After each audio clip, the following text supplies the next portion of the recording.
अंतर आत्मा की आवाज़। बहुत पहले किसी गांव के किनारे एक मंदिर था। मंदिर में एक साधु रहता था।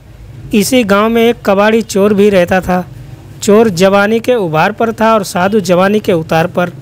चोर खाते पीते बाप का बेटा था। चोर हो गया तो जिंदगी भी चोर की ही घसीटनी पड़ रही थी।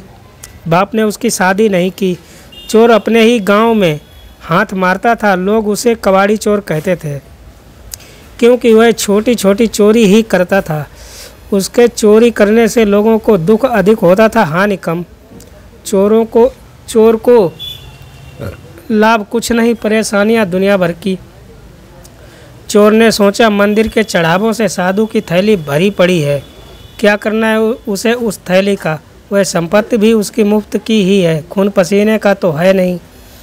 अब उसने साधु की कुटिया पर आना जाना शुरू कर दिया। बगुला भगत की श्रद्धा भक्ति से साधु महाराज तो गदगद हो उठे। चोर मुंह में राम, बगल में छुरी लेकर दिन भर साधु महाराज की सेवा करता। वैसे साधु भी जानता था कि यह चोर खड़क सिंह तो है नहीं, कबाड़ी चोर है।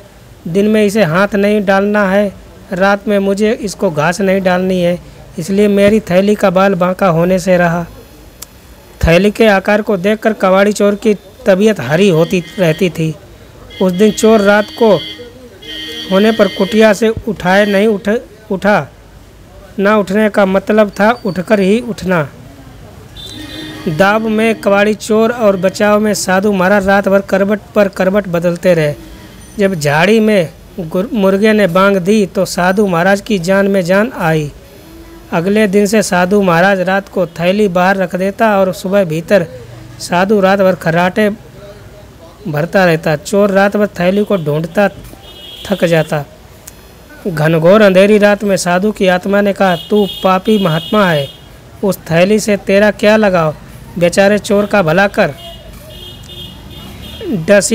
उसी रात को चोर की आत्मा ने भी कहा, 2 आँख 2 हाथ 2 पैर 6 संपत्ति भगवान ने तुझे दे रखी हैं, तू उनका दुरुपयोग मत कर। चोरी के चक्कर में पड़कर जिंदगी को गंवा रहा है। चोरी से तौबा करने वाला क्या नहीं कर सकता।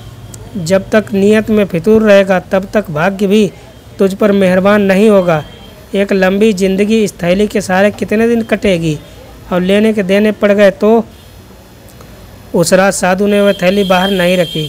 सुबह साधु महाराज ने देखा थैली तो वहीं पर है, पर आज कबाड़ी चोर नहीं था। कबाड़ी चोर होता भी कैसे, उसकी अंतर आत्मा जो जाग गई थी।